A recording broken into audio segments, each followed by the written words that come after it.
Oi, pessoal. Então, a ideia desse encontro virtual é substituir o encontro presencial que a gente tinha planejado para hoje. A gente imaginou uma sequência de encontros presenciais mensais que a gente pudesse utilizar, não apenas para falar sobre o pai, mas que tivesse um foco mais voltado a trazer ferramentas para o desenvolvimento pessoal dos professores. E esse de hoje é exatamente sobre como que a gente usa a plena atenção, que a gente fala tanto, que a gente leva para os alunos dentro do PAI, como é que a gente usa isso como uma ferramenta para desenvolver o nosso equilíbrio emocional. E é super importante a gente pensar no equilíbrio emocional para os professores. Por quê? A gente fala muito em trazer essa consciência emocional para as crianças, em cuidar, enfim, de ter uma infância mais feliz. Mas é muito difícil a gente fazer isso se os adultos que estão ao redor da criança não estiverem agindo de uma forma coerente com aquilo que a gente está ensinando. Então, eu acho que, assim, é claro que o equilíbrio emocional ele é desejável para qualquer pessoa, mas para grupos como professores e os pais, eu acho que eles são ainda mais importantes, porque aí a criança consegue aprender não apenas pelo ensinar ou pela aula que a gente dá do pai, ela consegue aprender pelo exemplo, e aí eu acho que isso é muito mais efetivo. E além disso, o professor, quando ele está dentro de sala, ele acaba sendo essa base que vai regular ali, né, vamos dizer assim, a emoção coletiva da turma. Porque é muito difícil quando você tem uma turma ali com um aluno muito agitado, muito irritado, ele não vai conseguir sair desse estado se o professor também estiver irritado. Então, quanto mais o professor tiver essa capacidade de trazer a atenção dele para aquele momento presente, de se acalmar e de se abrir para realmente entender qual é a necessidade daquele aluno, maior a chance que a gente tem de que aquele aluno também consiga se acalmar, de que aquela turma também consiga entrar em uma ressonância com essa calma, com essa tranquilidade que o professor está trazendo. Então, essa é a ideia do que a gente vai conversar hoje, como que a gente usa a plena atenção para cultivar tudo isso. Eu vou compartilhar com vocês uma tela aqui. Eu coloquei aqui primeiro essa imagem do arco-íris, que vem de uma metáfora que eu acho muito bonita, de que uma professora de meditação inglesa, a Tenzin Palmo, ela fala que as nossas emoções, elas são como arco-íris. E ela fala primeiro sobre o arco-íris, né? De que se todas as causas e condições se juntam, nós temos algo que é muito bonito, de aparência muito sólida, que nós chamamos de arco-íris. Ele não existe realmente, mas ainda assim ele existe. Todos nós podemos enxergá-lo, mas não podemos chegar até ele e tocá-lo. Isso é muito parecido com a nossa realidade externa e as nossas emoções. Estão ali, mas não exatamente do modo como percebemos. Quando compreendemos isso, obtemos uma tremenda liberdade. De onde vem, então, essa liberdade que ela está falando? Primeiro, de compreender essa questão das causas e condições, que assim como o arco-íris ali, né, quando tem uma incidência específica da luz sobre ali as gotículas d'água, essas cores vão surgir, a gente vai conseguir enxergar. Existem certas causas e condições na nossa realidade, na nossa vida, que necessariamente vão fazer com que a gente sinta emoções, vão fazer com que essas emoções surjam. E assim, a gente não tem opção de não sentir uma emoção. O que a gente lida quando a gente fala em equilíbrio emocional nunca é sobre não sentir. A gente está falando sobre ter a liberdade de escolher como responder a essas emoções que surgem. Porque nós, como humanos, sempre vamos sentir essas emoções. E por que a gente sente essas emoções? É muito interessante que a palavra emoção ela vem do latim, o movere, que está ligado ao movimento. E que movimento é esse? Né? É um movimento que ele busca levar a gente a uma condição de bem-estar, a que a gente chegue a esse bem-estar ou que a gente mantenha o nosso bem-estar. E aí, às vezes, começa a surgir um pouco essa dúvida, né? De como é que, por exemplo, o medo ou a raiva ou a tristeza podem estar levando a gente a uma condição de bem-estar, já que a gente costumo até chamar de emoções negativas, emoções perturbadoras. Como é que isso contribui para o nosso bem-estar? Vamos falar um pouquinho sobre o medo, que eu acho que é uma emoção que está aí um pouco presente na vida de todo mundo nesses últimos dias. O medo é uma emoção que surge naturalmente quando vem lá aquelas causas e condições que mostram que pode ter algum risco ao nosso bem-estar, um risco à nossa sobrevivência. Possivelmente, se a gente olhar para a nossa vida, tanto quanto como indivíduos, quanto como sociedade, se a gente não tivesse sentido um pouco de medo em alguns momentos, a gente não teria chegado até aqui. E nesse momento, né, em que tem toda essa história do coronavírus e tal, se a gente não sentir medo, como é que a gente vai se proteger? Como é que a gente vai perceber que existe um risco lá fora e que por isso a gente precisa tomar determinadas ações que coloquem a gente nesse movimento em direção à nossa proteção, à nossa saúde, ao nosso bem-estar? Então daí a gente pode começar a acolher esse medo que a gente tem agora e tê-lo como algo que é inevitável porque as causas e condições estão aí, mas que também é importante. Se o nosso medo nesse momento leva a gente, por exemplo, a ficar em casa, a lavar as mãos, a evitar um contato com um grupo de risco, por exemplo, a usar o álcool em gel, essas são respostas, são ações saudáveis a essa emoção que surge. E quando é que essas ações deixam de ser saudáveis? Quando a gente não está mais direcionando esse movimento que a emoção traz ao nosso bem-estar. E a gente acaba levando ele para um sofrimento, uma condição de sofrimento. Por quê? Porque possivelmente a gente distorceu um pouco as coisas. A gente já está lá vivendo em uma realidade que talvez nem exista, dentro de cenários catastróficos que talvez só aconteçam na nossa cabeça. Essa última semana, por exemplo, foi interessante. Eu, obviamente, estou em casa, né? Estou trabalhando de casa. E uma das grandes preocupações que eu tenho com essa história do coronavírus é a minha avó, porque ela está com 94 anos e ela faz parte de todos os grupos de risco que existem, assim, hipertensa, diabética, asmática, e obviamente eu não estou chegando perto dela. E aí quando foi no domingo, ela mandou domingo é o dia que normalmente a gente visita ela, e ela mandou um videozinho no WhatsApp dela tomando um vinho na casa dela, propondo um brinde virtual com os netos, toda feliz e contente. E a minha primeira reação foi de me alegrar com aquilo. Mas passou 2 segundos e eu já comecei a ficar triste, pensando que possivelmente na hora em que o vírus passar na porta da casa dela, ela não vai resistir. E eu já comecei a ver essa tristeza surgindo por um cenário que ainda não aconteceu e que eu nem sei se vai acontecer mesmo. Mas eu consegui perceber isso, que eu já estava sofrendo por uma questão que ainda nem aconteceu. Foi só uma história que eu comecei a costurar ali. Então, esse movimento, ao invés de levar para o meu bem-estar, já estava me levando para uma situação de sofrimento. E é exatamente aí que entra a questão da plena atenção, para que a gente possa desenvolver cada dia mais essa capacidade de ver as coisas como elas realmente são. Não como a gente acha que elas são, não como a gente gostaria que elas fossem, mas que a gente possa entender, peraí, o que está acontecendo aqui agora? O que é real nesse momento? Quais são as ações que eu preciso tomar? O que essas emoções de fato estão me dizendo? E não a gente se deixar ser carregado por emoções, por pensamentos que levem a gente a situações de sofrimento. E como que a gente pode cultivar, então, essa plena atenção no nosso dia a dia? A plena atenção, a gente tem que lembrar que ela não é uma atenção pura, não é uma atenção focada. A gente está falando de uma qualidade dentro da atenção, uma qualidade de abertura, de curiosidade e também de gentileza com tudo que acontece, com tudo que aparece para a gente momento a momento. E também o não julgamento.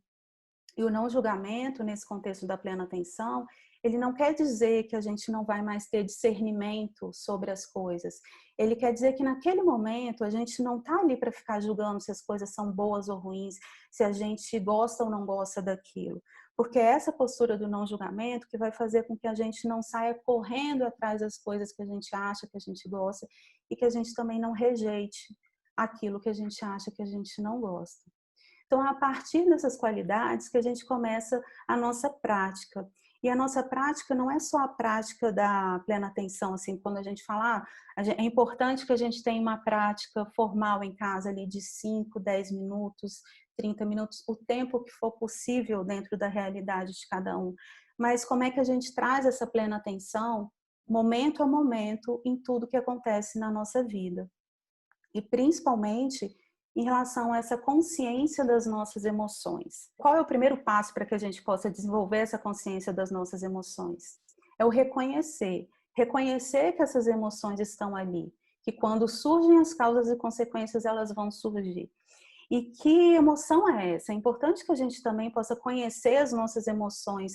Isso significa, inclusive, o nomear, o dizer, nesse momento eu estou sentindo raiva, ou nesse momento eu estou sentindo medo, eu estou sentindo tristeza. É importante que a gente nomeie isso, porque aí é o primeiro passo para que o reconhecimento é o primeiro passo para a aceitação. Agora, nesse processo de reconhecer, de desenvolver essa consciência emocional, é importante que a gente consiga ter também muita gentileza e e lembrar a todo momento que a gente está vivendo um processo. O normal na nossa vida é que a gente passe, que a gente cresça ouvindo que não é bom sentir certas emoções, né? É muito normal esse discurso do não, você não precisa ficar triste por isso, ou não vai ficar com raiva por tal coisa, não precisa sentir medo. E aí a gente começa a achar que é errado fazer isso. Então, muitas vezes vem esse desafio de se permitir sentir essas emoções. E muitas vezes a gente vai falhar nesse processo, gente. Eu estava até vendo um texto essa última semana que falava que pela primeira vez na história da humanidade a gente tem aí gerações que talvez estejam sentindo emoções sobre emoções. Que é o, por exemplo, a gente ficar triste porque sente medo, ou a gente ficar com raiva pelo fato de já estar com raiva. Porque a gente não passou por a maior parte de nós não passou por essa educação emocional. Então, esse processo, ele é realmente um pouquinho complexo e é importante que a gente veja isso com muita gentileza, com muito acolhimento às nossas limitações dentro dele. E aí a gente parte, então, desse primeiro passo, que é o reconhecer as emoções. E a partir daí a gente vai aceitar. Aceitar que as emoções estão ali e que a gente não tem como mudar isso. O processo de equilíbrio emocional, ele nunca é sobre o não sentir. Ele é sobre escolher que ações a gente vai tomar a partir do que a gente está sentindo. Então, a gente não tem muita opção senão o acolher as nossas emoções, o entender que elas fazem parte da nossa natureza. Não tem como rejeitar, como suprimir. Assim como os nossos pensamentos, sempre que a gente tenta rejeitar uma emoção, falando, não, vou fazer de conta que eu não estou triste por isso, por exemplo, a gente dá um recado muito claro para o nosso cérebro, que é o de dizer para ele, olha, isso daqui que eu não quero pensar agora, que eu não quero sentir, é uma coisa muito importante. E o nosso cérebro, ele é um resolvedor de problemas. Então, o que que ele vai fazer quando a gente diz para ele que aquilo é tão importante ao ponto de que a gente não quer ver aquilo? Ele vai levar toda a nossa atenção justamente para aquilo que a gente não queria lidar naquele momento. Então, é muito melhor que a gente aceite. Tá tudo bem. Essa emoção veio agora e tá tudo bem, eu vou lidar com ela. E aí vem um terceiro passo, que é o do investigar. Mas não é uma investigação sobre por que eu estou sentindo isso. É uma investigação aberta, curiosa, dentro dessas qualidades da plena atenção, de perceber mais como é sentir essa emoção. Onde que essa emoção aparece aqui no meu corpo? Que pensamentos ela me traz? Quando que ela surge?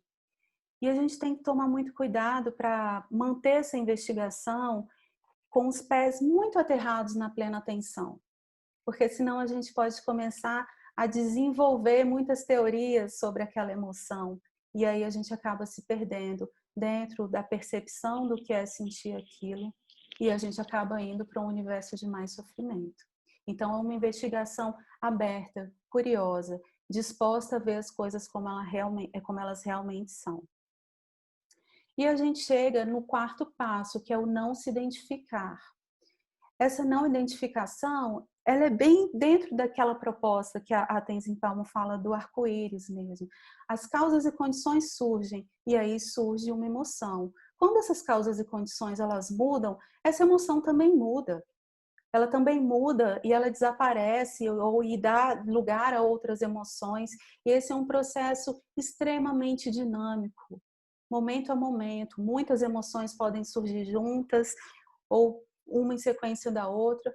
E é interessante isso, né? Se a gente for olhar essa questão da duração das emoções, da duração desse processo emocional no nosso corpo. De forma natural, esse processo tem uma duração limitada. Eu já vi muitas pesquisas em relação a isso. O menor tempo que eu já vi em relação à duração da emoção era de 3 segundos. E o maior tempo é o de 90 segundos, que é o que é mais estudado hoje. E por que às vezes a gente tem essa sensação de que não, impossível, porque eu mesmo consigo passar o meu dia inteiro com raiva, ou eu tô com medo o tempo inteiro, ou eu nunca deixo de ficar triste. Por que a gente tem essa sensação?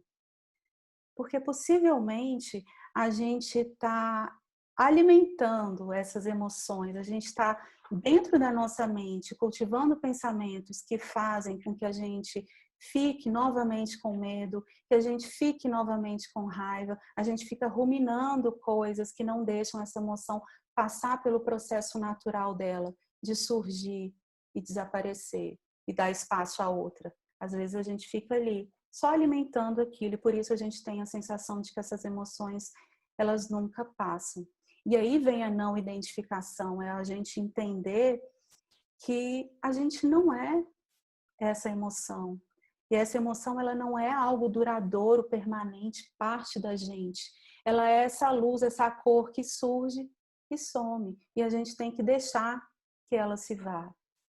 E aí a gente completa o que é o RAIN, né? O R-A-I-N, o reconhecer, o aceitar, o investigar e o não se identificar. E a partir disso, né, que a gente consegue fazer essas escolhas mais saudáveis, de respostas mais saudáveis a cada uma das nossas emoções. Mas tem uma parte que eu acho que é muito importante também que a gente se lembre antes de fazer qualquer escolha, é que cada pessoa ela vai ver o mundo de uma forma. Ela vai enxergar situações de uma perspectiva completamente diferente da nossa. Então é natural que causas e condições que façam surgir uma emoção em mim possam fazer surgir emoções completamente diferentes em cada um de vocês. Porque cada um de nós vai enxergar as situações de uma forma diferente.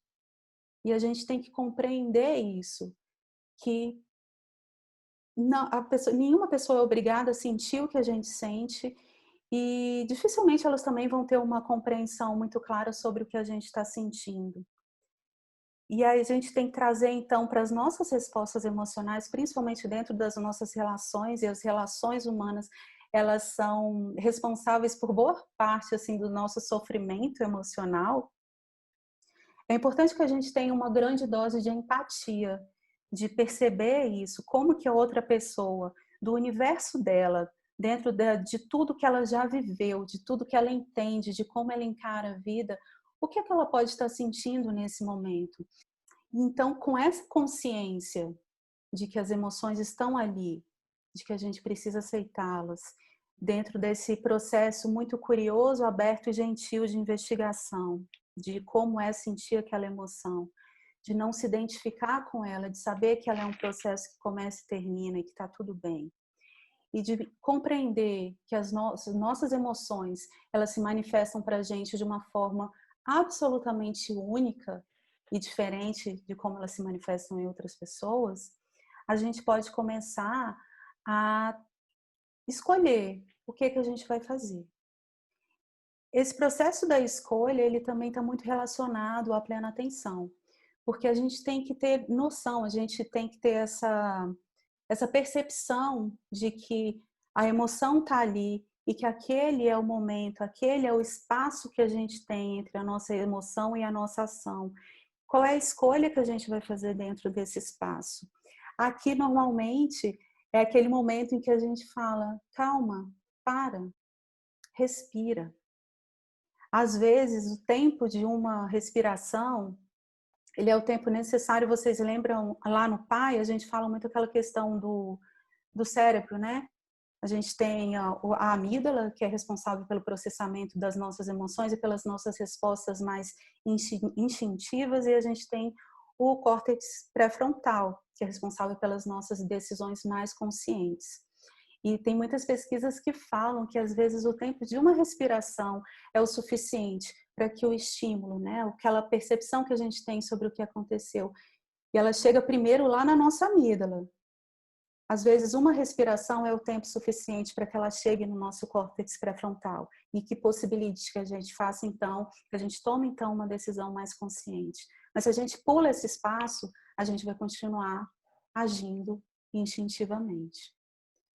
Às vezes, uma respiração não é suficiente, nem 2, nem 3, nem 10. E às vezes é importante que a gente perceba, então, que a gente está em um momento ainda muito carregado pelas nossas emoções e que a gente não consegue ali tomar aquela decisão, que aquela decisão pode ser ruim para a gente, pode ser ruim para o outro, e a gente pode também fazer essa escolha de pedir esse espaço, de falar, olha, agora eu não consigo tomar essa decisão, me dê um tempo. E aí a gente toma com base nessa perspectiva de mais consciência, de mais lucidez. Esse parece um processo muito complexo, muito comprido, assim, quando a gente fala, né? A gente tem que reconhecer, tem que aceitar, tem que fazer isso, tem que fazer aquilo. Mas quando a gente coloca isso em prática na nossa vida, como uma escolha de que é assim que eu vou encarar as minhas emoções, é assim que eu vou agir quando elas surgirem, isso começa a virar um processo muito automático, que vai durar ali alguma fração de segundo, sabe? Mas é importante que a gente integre isso à nossa prática, à nossa vida diária, e que a gente pratique também esse processo do reconhecimento, não apenas na nossa prática de plena atenção diária, mas também do de se lembrar. Assim, a plena atenção, ela vem da palavra mindfulness em inglês, que vem lá do sati, em Pali. Tudo isso quer dizer, não, tem um sentido não só da atenção, mas o do relembrar. Relembrar o quê? Relembrar de estar presente com tudo que acontece a cada momento. E muitas vezes não é difícil a gente entender o que a gente tem que fazer, o difícil é a gente lembrar que a gente tem que fazer aquilo. E esse é o nosso desafio, quando a gente consegue lembrar que a gente pode aceitar as nossas emoções, que a gente pode lidar melhor com elas, que a gente pode ter respostas mais saudáveis, e a gente passa a integrar isso na nossa vida, tudo vai ficando muito mais fácil. Isso depende de prática,